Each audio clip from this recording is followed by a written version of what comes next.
The administration of President Donald J. Trump has announced a dramatic cut to the number of refugees the United States will admit for the upcoming year.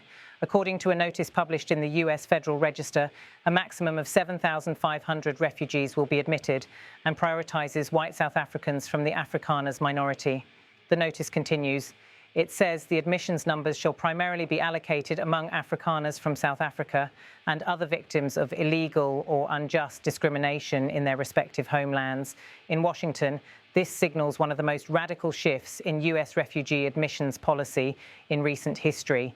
The cap of 7,500 is the lowest figure ever formally set for refugee resettlement in the U.S., marking a sharp departure from previous levels under earlier administrations. The document, dated September 30th, 2025, states, the admissions of up to 7,500 refugees to the United States during fiscal year 2026 is justified by humanitarian concerns or is otherwise in the national interest. It also specifies that the numbers shall primarily be allocated among Afrikaners from South Africa pursuant to Executive Order 14,204 and other victims of illegal or unjust discrimination in their respective homelands.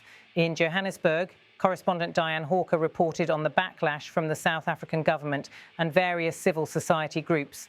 She observed that the South African government objects strongly to the characterization of white South Africans, specifically the Afrikaner minority, as a victim group under this policy.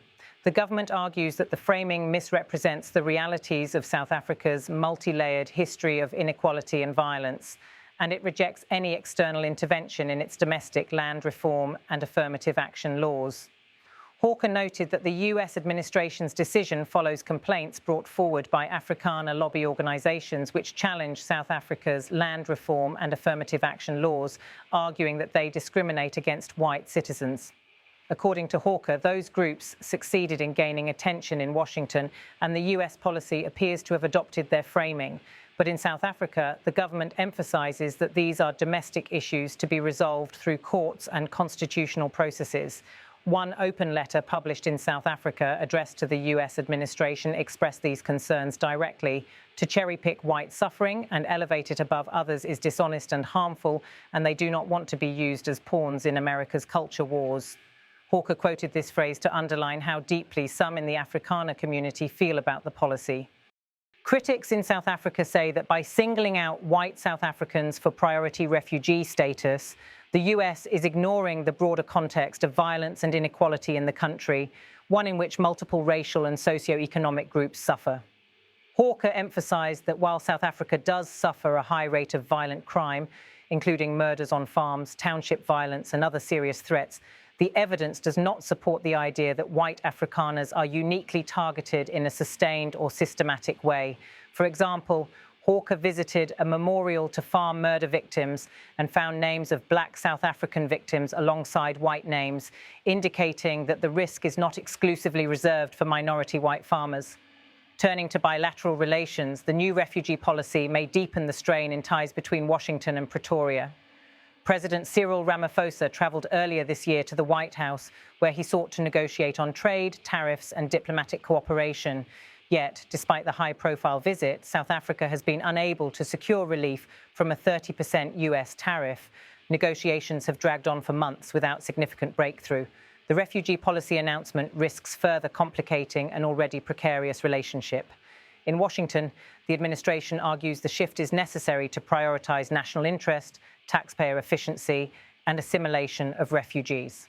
But for refugee resettlement advocates and critics, the move is seen as a politicization of a humanitarian program. One analysis noted that by privileging a narrowly defined group when millions around the world are displaced, the US is abandoning its historic leadership in refugee protection.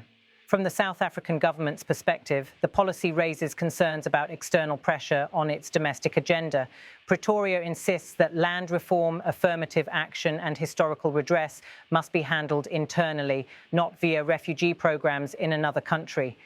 Hawker quoted South African officials as stating they want the US to recognize that violence in South Africa affects many communities and that the framing of Afrikaners as uniquely persecuted is misleading. In the US, the document published in the Federal Register triggered concerns across refugee support organizations. One US charity noted that the program risks treating refugees not as people fleeing persecution, but as symbols in cultural or ideological debates. As the new policy takes effect for fiscal year 2026, some additional context is worth considering. The number 7,500 is historically low. It draws parallels to earlier periods in US history when refugee admissions were extremely restricted.